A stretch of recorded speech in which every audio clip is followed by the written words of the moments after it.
Hello viewers, welcome back to the channel. Today we're reviewing the 2020 Mahindra Scorpio Pickup.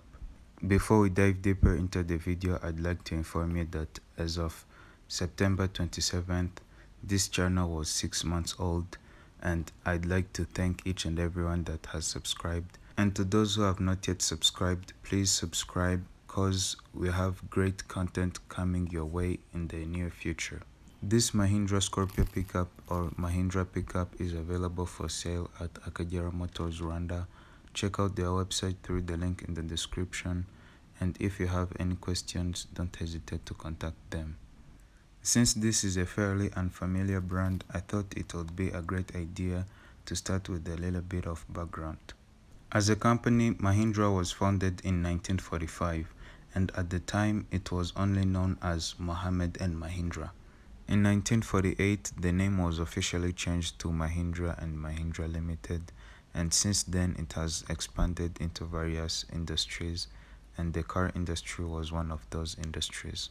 Today, Mahindra and Mahindra Limited makes automobiles and commercial vehicles and is part of Mahindra Group, an even larger Indian-based conglomerate. And this Mahindra Scorpio Pickup is the pickup version of the Mahindra Scorpio SUV. Back to the review, here's the car's key fob with the lock, panic and unlock buttons on the front, and on the back we have a Mahindra logo, and it also has a mechanical key that we'll use to start the vehicle. The Mahindra Pickup is offered in various configurations including a double cab, a single cab and extra cab, as well as a cab and chassis configuration.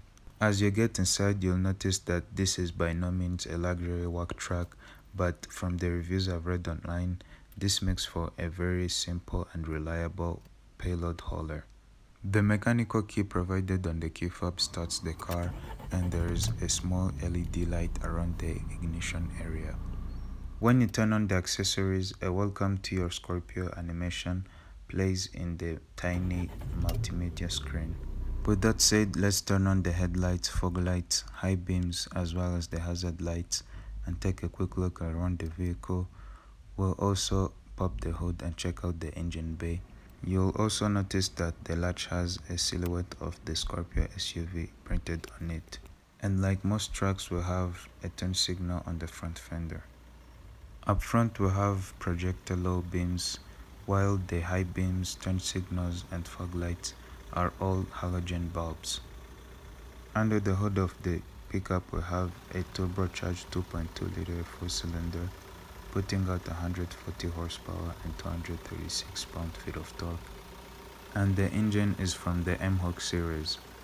Moving on, the tire size on this car is 245 by 75 with 16-inch steel wheels. Around the back we have nothing particularly interesting, but I'd like to take a while and talk about the dimensions of this car.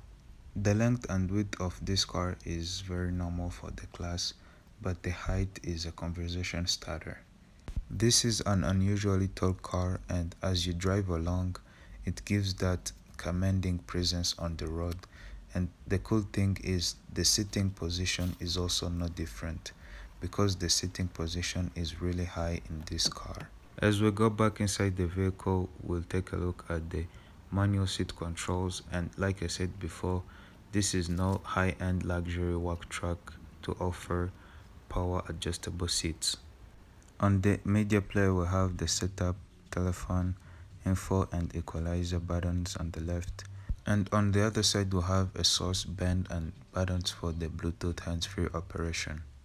Also on that side is the volume knob that also acts as a mute and power off button.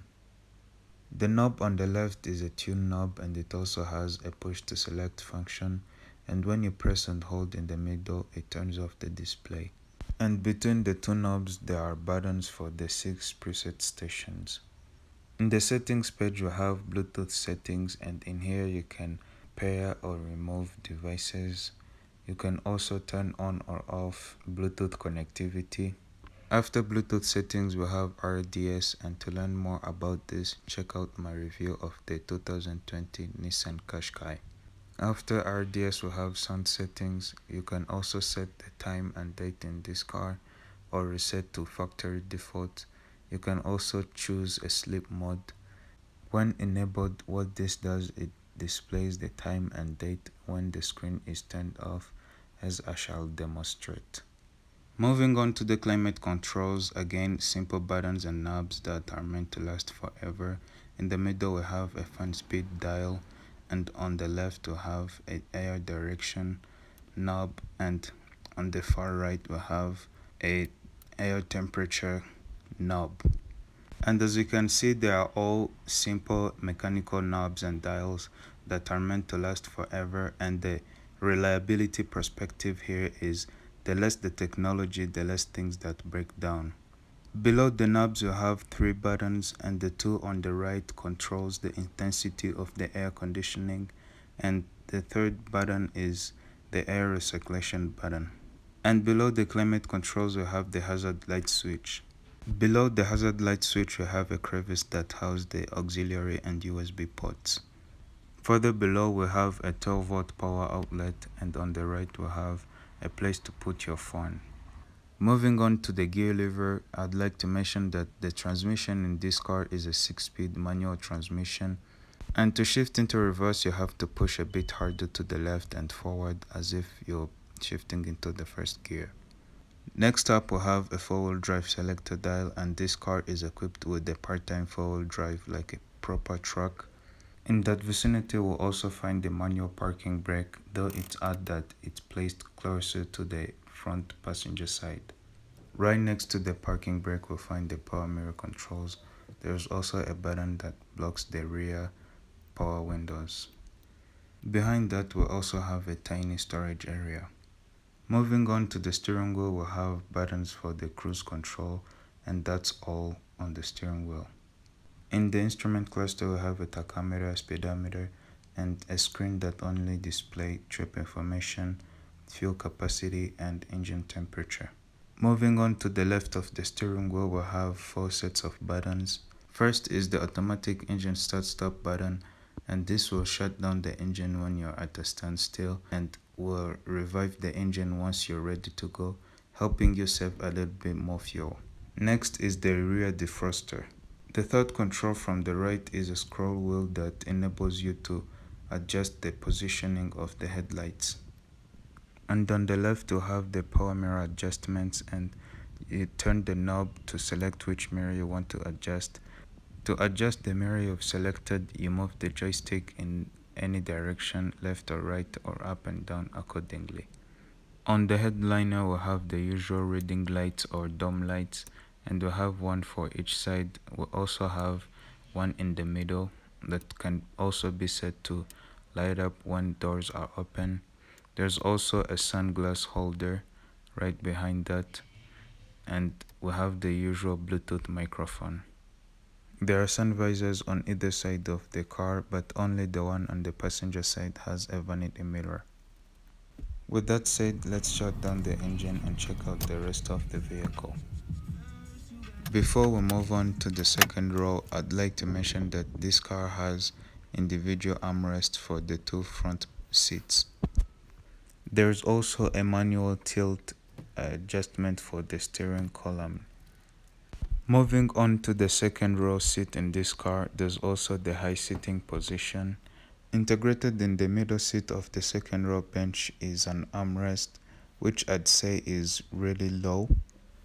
Apart from that, there's also the usual reading light / dome light on the headliner, and behind that we have 2 speakers positioned above the headrest of the second row bench. In back there are also 2 climate vents and cup holders for the rear seat occupants. Moving on outside the vehicle, you may have noticed that there's no fuel cap release latch near the hood release latch, and that's because to open the fuel cap you need to use the key fob. On the key fob you press and hold the unlock button and the fuel cap will automatically unlatch. And I'd say this is a really cool invention by Mahindra. Next up, there's the cargo bed in this car, and it is very normal for the class. I'll leave the dimensions on the screen for you to read. Let's move on to the front passenger side of the vehicle, where we'll find a decent glove box compartment and nothing really unusual. And there you have the 2020 Mahindra pickup. It might not have the nicest interior or the best features, but it will certainly get the job done. And honestly, I was a bit skeptical before I reviewed this car, but after I got to spend some time with it, I really find it to be a nice car. Thank you very much for watching. Don't forget to like, subscribe and share this video with your friends. See you next time.